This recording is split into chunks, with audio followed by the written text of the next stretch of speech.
Há quanto tempo você faz vídeo pra YouTube? Só pra gente saber por que tu tá nervoso aqui assim. Léo, Na verdade, por que não deveria estar nervoso. que eu tô na internet. Cara, eu comecei na internet na época de antes de YouTube. Sim. Época de blog, entendeu? Produzo conteúdo assim desde 12 anos de idade. Mas que eu comecei o Hipertrofiando, que foi o canal que trouxe notoriedade pra Maromba, né? Em 2013. Ou seja, são 12 anos aí, indo pro 13º ano já, produzindo conteúdo, cara. Entre estilo de vida, mas principalmente sobre maromba mesmo, né, cara? Foi... inclusive, quando eu comecei, cara, teve uma época ali que você não produzia conteúdo maromba, e aí você veio muito forte, passando todo mundo com Fábrica de Monstros, exatamente. É. Louco, né? Cara, é muito bizarro, velho. Imaginar todas as mudanças que nós queríamos, que a gente imaginava que, cara, será que isso vai acontecer?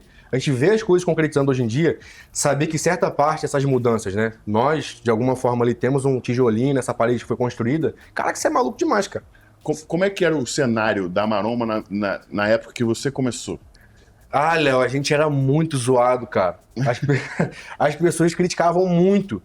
Primeiro, que produção de conteúdo, Léo, naquela época, não era algo muito em vista, em voga, entendeu? Não era nem profissional. Não era, cara. Quando você... Eu mesmo, quando eu falei que eu ia parar de produzir... Eita, bati no microfone. Quando eu falei que eu ia parar de produzir conteúdo, que eu ia parar de trabalhar na empresa que eu trabalhava, pra investir no YouTube, cara, todo mundo me chamou de maluco, pô. Só meu pai... Você vê, nem minha mãe me apoiou muito nesse momento. Mas meu pai, na época, cara, apoiou. Não, vamos lá, cara. Se tu acha que vai dar certo, pode fazer. Que precisar eu te ajudo e tal. Maneiro. E era uma época muito mal vista. O marombeiro ainda era visto como... Pô, o cara vagabundo, que não quer treinar. O cara só quer treinar, não quer trabalhar. Acha que o marombeiro era meio burro. Achava que a gente não estudava. Então, assim... Não é tão mentira assim também. Pô, cara, mas a gente conseguiu mostrar que a maior parte... Pô, precisa entender sobre dieta, nutrição. E pra você... Você precisa entender como o seu corpo funciona. Pô, minimamente entender como o seu corpo funciona, você não pode ser tirado como um cara burro qualquer, que era a forma que as pessoas tratavam a gente, entendeu? Mas tinha muitos que não sabiam nada. Qual é, cara? Tô tentando levantar essa bandeira, Léo, pô. Não, eu tô brincando, é isso, é verdade. Não, mas pô, de verdade. Na época que a gente começou era assim. Você deve ter passado muito por isso também. Sim, sim. Eu falo brincando assim porque realmente a visão era: o marombeiro é o cara que só treina, come e dorme. Como se não tivesse família, não tivesse trabalho, não tivesse estudo. Cara, e eu acho que por isso que a gente conseguiu fazer uma diferença no cenário que a gente fez, Léo. Foi desmistificando esse estereótipo, né? Por exemplo, na época que eu comecei, eu lembro que eu ganhei muita notoriedade porque eu era um marombeiro que queria ser atleta, Jovem, que tava nesse processo, nessa transformação. e eu lembro que tu estudava junto. Sim, pô, estudei, trabalhei no processo todo. Primeiro campeonato quem pagou veio do meu bolso. O pessoal falava, mas que, pô, é só patrocínio, atleta com patrocínio que dá bom. Eu mostrei que não era isso.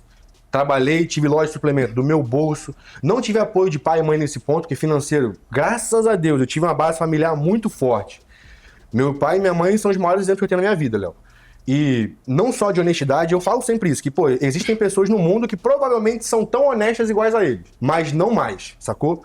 E eles me deram uma base muito forte, mas base financeira a gente nunca teve. Pô, meu pai e minha mãe passaram fome e tal, entendeu?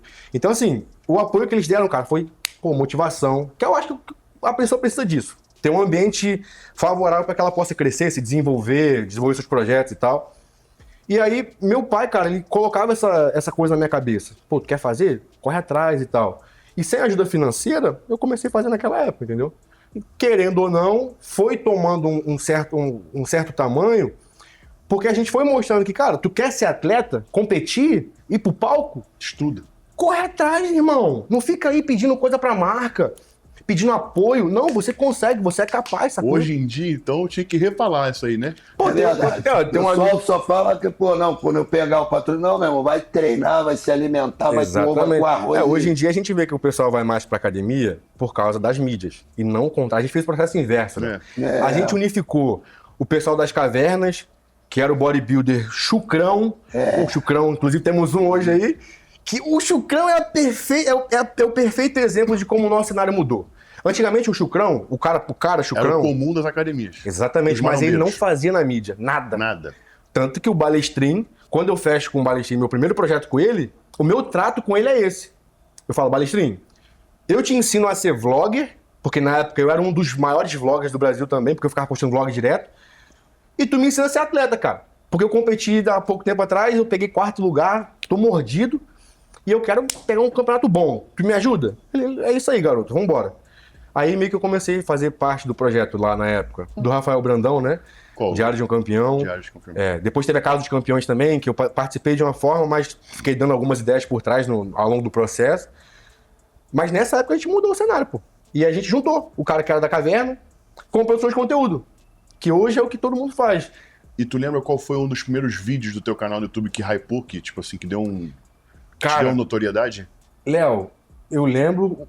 É que foi, assim, foi muito trabalho de formiguinha naquela época, cara. Mas teve um que... Teve algum específico. Quando eu postava treino no geral, cara, estourava. Porque parece que o pessoal naquela época não tinha muita informação de como estruturar treinos, rotina. E eu mostrava dentro da minha rotina, dentro do vlog. Naquela época eu vi o treino do Jay Cutler, do Dorian Yates, e ficava com o caderno anotando o que ele fazia. Porque ele não explicava o que ele fazia. Exatamente. Ele fazia, alguém filmava e eu ia lá. Pulei, pá, o cotovelo assim, 4 séries de tanto. E lembra que eram os vídeos inteiros? Lembro, pô. O cara filmava o treino inteiro, 2 horas de vídeo assim, ó. Era maneiro. O que me fez querer, Léo, gostava muito. Eu falava que eu ia pisar no... Isso é o sonho, eu acho que de todo garoto que chega na musculação. Eu falava, cara, eu vou ficar grande igual esses caras sem bomba. Nossa, eu achava muito que era possível. A maior ilusão do frangolino. Eu achava muito que era possível você chegar lá sem bomba, cara. E você aí, achou que era possível? Achei, não, meu primeiro... Tanto que passei tanto tempo nesse raciocínio, porque quando eu comecei a treinar eu tinha 55 quilos, pô.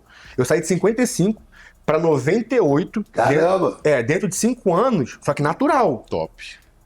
Só que aí eu, porra, entendi a verdade, né? Quase dobrou tua massa. Pô, e eu tive essa noção nesse processo que não tem como chegar naquele nível natural. Quando eu inicio o Hipertrofiando, o primeiro vídeo do Hipertrofiando é exatamente sobre isso. É pra desmitificar a ideia que, pô, é possível chegar no palco naquele nível sem esteroides, no caso, né? Mas você defendeu a tese que é possível ou que não é possível? Que não é possível. Eu sempre joguei limpo com a rapaziada desde o primeiro momento. Sabe quem... Mano, hoje, o Jorlan, esse Jorlan que treta com todo mundo e tal, na época eu fui o cara que conversava entre os dois mundos. Eu trouxe o Jorlan, trouxe o Toguro, e eu falei, cara, peraí, vocês estão defendendo praticamente a mesma bandeira de forma diferente. Tu é praticamente o Oppenheim. Eu fui o intermediador dos caras ali, entendeu? Criou a bomba atômica. Eu trouxe, dentro da Marol, meio que foi isso aí. Toguro e Jorlan foi O Jorlan era muito aí. mal visto, pô. O Jorlan era muito mal visto naquela época. Ele falava muito mal dos vloggers e descia a lenha. Eu lembro. E eu era vlogger total. Só que eu também era atleta, porque eu também competia. E os atletas me respeitavam, porque eu competia, e os vloggers me respeitavam porque eu tinha um certo número, uma certa relevância. Eu fui o primeiro cara, eu acho que, assim, tinha uma ideia de direção, produção de conteúdo. Eu sempre teve uma oratória, foi estudado, mostrava dados. Acho que foi um dos primeiros eu levei o YouTube compor esse YouTube mais didático, assim. Aí, pô, os caras vieram passando o carro, tipo, veio também o Forfeit. Na época, cara, ó, pra você ver, Léo, na época os nomes maiores eram o Under, o Danilo França, o próprio Scarpelli. E aí eu comecei... Forfeit Club do Renan. Forfeit Club, exatamente. Eu cheguei bem depois que esses caras, e aí eu fui passando eles um pouquinho. Aí vem um outro Léo, um arrombado, um filho da mãe aí, que passou todo mundo também, entendeu? O cara... Sempre tem um outro Léo aí, ó. O cara pensou, né?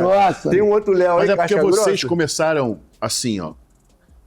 Vou fazer um vídeo para YouTube aqui e ver o que vai dar. Você vê empresa. Eu olhei o cenário e falei, vou montar a parada para destruir. Porque na época, por exemplo, acho que da nossa levada, ninguém tinha noção de administração igual você tinha, porque você já vivia no mundo dos negócios. Artístico, já Exato, tinha cara. os clipes e tal. Já tinha o Blazer na minha vida há muitos anos. E pra você ver como era um nicho completamente carente. Porque... Pô, a gente foi uma molecada, vamos colocar assim. Mas, mano, vou te falar. A gente só fez isso por causa de um motivo. Qual? Amor.